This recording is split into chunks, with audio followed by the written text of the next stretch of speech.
గురుగారు, మీరు రావులపాలెం నుంచి తిరుపతి దేవస్థానం తరపున కుంభమేళకి వెళ్ళారు కదా, ప్రయాగరాజు.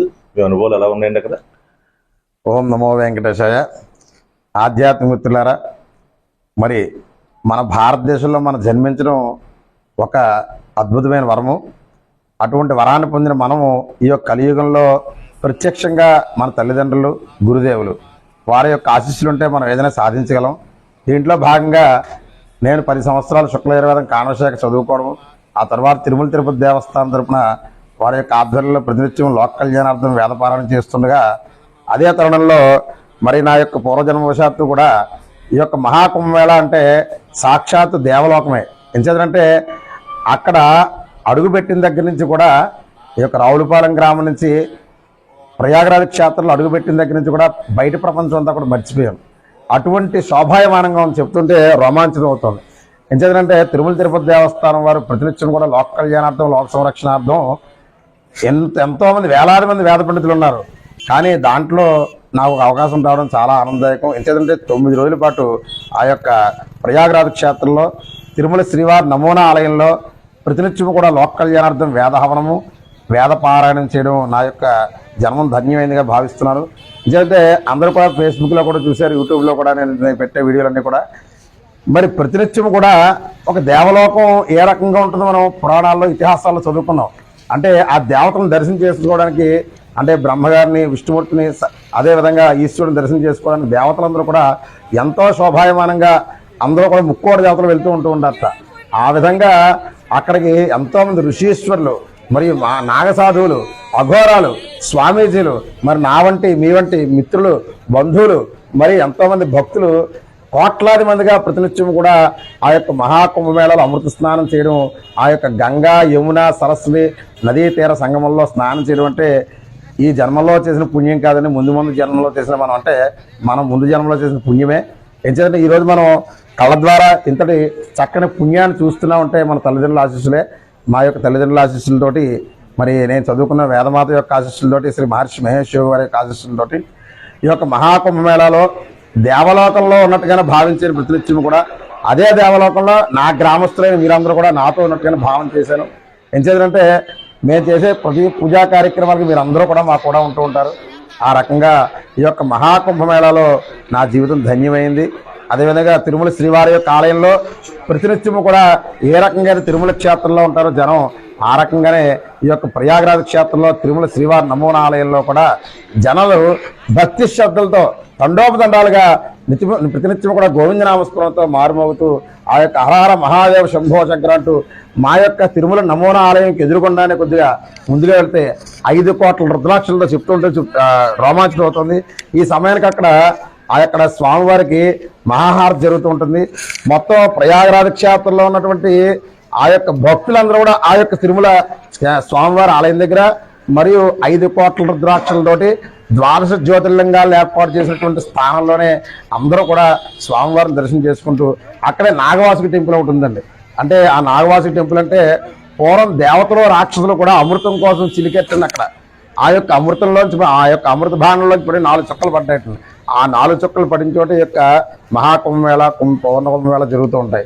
దాంట్లో ఈ యొక్క మహాకుంభమేళ 144 సంవత్సరాలకి ఈ ప్రయాగరాజ క్షేత్రంలో జరుగుతుంది. అక్కడ మరి ఆ యొక్క అమృతమయమైనటువంటి యొక్క అమృత స్నానాలు ఆచరించడానికి నిజంగా మీరు చూస్తున్నారు ప్రతినిత్యం టీవీలో. మరి మనకి ఉత్తరప్రదేశ్ సీఎం గారు అయినటువంటి మనందరికి కూడా పూజనీయులైనటువంటి యోగి ఆదిత్యనాథ్ గారు, మన భారతదేశ ప్రధానమంత్రి గారు మోడీ గారు, అదేవిధంగా చక్కగా ఏర్పాటు ఎలా ఉందంటే అంతా కూడా దేవలోకమే. ఎటు చూసినా పద్మాకారమే. అదంతా పద్మవ్యూహం, అంటే భక్తిపూర్వకమైన పద్మవ్యూహం. జాగ్రత్తగా తెలుసుకోకపోతే మనం ఇక్కడి నుంచి వేరే చోటకి వెళ్ళిపోతూ ఉంటాం. జాగ్రత్తగా 24 సెక్టార్లు ఏర్పాటు చేశారు. ఒక రావులపాలెం ఎంతో ఒక్కొక్క సెక్టార్ అంతా, అలా 24 సెక్టార్లు ఏర్పాటు చేసి ఆ ఒక్కొక్క సెక్టార్లో ఒక్కొక్కమైనటువంటి 19వ సెక్టార్లో అఘోరాలు, నాగసాధువులు వీళ్ళందరూ ఉంటారు. వీళ్ళందరూ ఎక్కడి నుంచి వస్తారో కూడా ఎవరికి తెలియదు. అమృత స్నానాలు ఇప్పుడు స్నానం చేస్తారు, మళ్ళీ వెళ్ళిపోతారు. ఎవరికి కూడా కనపడరు. ఎవరికి కూడా వాళ్ళు పలానా చోట నుంచి వస్తానికి ఇప్పటికి వచ్చి ఎవరు కూడా కనుక్కోలేకపోయారు. వాళ్ళ ఆశీస్సులు అందజేస్తే మాత్రం తప్పకుండా విజయం సాధిస్తుంది. అటువంటి నాగసాధువుల యొక్క ఆశీర్వచనలు నాకు జరిగాయి. మీరందరూ కూడా ఫేస్బుక్లో ఫోటోలు చూశారు. మహానుభావులు అందరూ కూడా దత్తోపాసులు, ఇలా అమ్మవారి ఉపాసులు అందరూ ఉన్నారు. దానిలో ప్రధానంగా నాకు ఈ యొక్క వేద విద్యను బోధింపజేసినటువంటి శ్రీ మహర్షి మహేష్ యోగి వారు, మీ అందరికీ తెలిసింది మహర్షి మహేష్ యోగి వారి జీవిత చరిత్ర నేను చేశాను. అప్పుడు మీరందరూ మా ఇంటికి వచ్చి దాన్ని ఆవిష్కరణ చేశారు. అటువంటి మహర్షి చెప్తుంటే అంటే ఒక ఆనందము, ఒక ఆనందకరము అంతకు మించి అనమాట. మహర్షి మహేష్ యోగి వారు ఆ యొక్క మన భారతదేశంలో పుట్టి మరి ఆయన బ్రహ్మానంద సరస్వతి స్వామి వారి శంకరాచార్య వారి ప్రశిష్యులైన మన శంకరాచార్య వారి ప్రశిష్యులైనటువంటి బ్రహ్మానంద సరస్వతి స్వామి వారి వద్ద యోగ విద్య నేర్చుకుని, ధ్యాన విద్య నేర్చుకుని అదంతా కూడా మరి భారతదేశంలో ఉన్నది. అయితే విదేశాల్లో తెలియజేయాలని సుమారు 120 దేశాల్లో మన భారతదేశం యొక్క సంస్కృతి కోసం, ఈ యొక్క ఆధ్యాత్మిక కోసం, యోగ సాధనల కోసం అందరికీ కూడా తెలియజేసి ఈరోజు సుమారు కోట్లాది మంది శిష్యులు భావాతీత ధ్యానం ఆచరిస్తున్నారు. అటువంటి మహర్షి మహేష్ యోగి గారు మన భారతదేశంలో ఆయుర్వేదము, చతుర్వేదాలు వీటిలన్నింటినీ పరిరక్షించాలనే బాధ్యతతోటి ఆయన చక్కగా వేద పాఠశాలలు, ఆయుర్వేద క్షేత్రాలను కూడా నిర్మింపజేశారు. అటువంటి మహర్షి మహేష్ యోగి వారు పరమపదించినటువంటి ఆ యొక్క త్రివేణి సంగమం వద్ద ఎంతో వైభవపేతంగా స్మారక చిహ్నం, మహర్షి స్మారక చిహ్నం ఏర్పాటు చేశారండి. నిజంగా నభూతో నభవిష్యత్ అని చెప్తూ ఉంటారు ఒక పదం. అది మీరు చూడండి, పరమపద సోపాన పటము అంటారు. అంటే మనిషి కింద నుంచి ఎన్నో కష్టాలు అనుభవించి పరమపద సోపాన పటాన్ని చేరుకుంటూ ఉంటాడు. అలాగే మహర్షి మహేష్ యోగి గారు మన భారతదేశంలో జన్మించి అనేక కష్టాలు ఎదుర్కొని ఆయన అంచెలంచెలుగా మొత్తం 120 దేశాల్లో ఎంతోమంది భక్తులు, ఈ రోజు ఉన్నటువంటి నరేంద్ర మోడీ గారు అవ్వచ్చు, రవిశంకర్ గారు అవ్వచ్చు, అదేవిధంగా యోగి ఆదిత్య గారు అవ్వచ్చు, మరి ఎంతోమంది భక్తులు, కోట్లాది మంది భక్తులందరూ కూడా ఆయన ధ్యానాన్ని ఆచరిస్తూ ఈరోజు మేము కూడా సుభిక్షంగా ఉంటున్నాం. అటువంటి మహర్షి మహేష్ యోగి వారి యొక్క యోగ సమాధి ఈ యొక్క అలహాబాద్ మన ప్రయాగరాజ్ క్షేత్రంలో గంగా, యమున, సరస్వతి నదీ తీరం వద్ద ఉంది. అయితే వచ్చిన చిక్కల్లో ఏంటంటే మేము ఉన్న చోట దగ్గర నుంచి 34 కిలోమీటర్లు. అక్కడ ఆయనకు ఫోన్ చేసాం, ఏమని మేనేజర్ గారు ఫోన్ చేసి, ఏమంటే నేను వేద పాఠశాలలో చదువుకున్నాను, ఆ పాఠశాలలో నేను వస్తున్నాను దర్శనం కంటే, ఏమంటే రావద్దు, ఇక్కడ ప్రస్తుతం వ్యాన్లు కానీ, బైకులు కానీ, ఆటోలు కానీ లేవు కనుక మీరు జీవితంలో ఎప్పుడైనా రండి, ఇప్పుడైతే వస్తే కష్టం అనుభవిస్తారంటే అప్పుడు నా తల్లిదండ్రులు నమస్కారం చేసిన, అమ్మ అక్కడ వెళ్ళొస్తానంటే నీ ఇష్టం రా, నువ్వు ఏదైనా సాధిస్తూ వెళ్ళినన్నారు.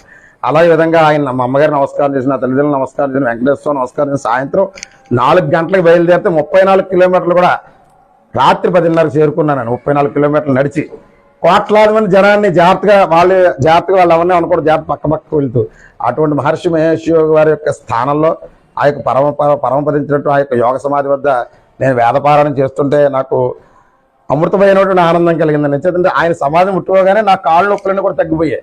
ఆయన ఒళ్ళో పడుకున్నంత భావన కలిగింది. నిజంగా దేవలోకం ఇది. నేను ఒక వారం రోజుల్లో దీన్ని వీడియోలో పెడతాను.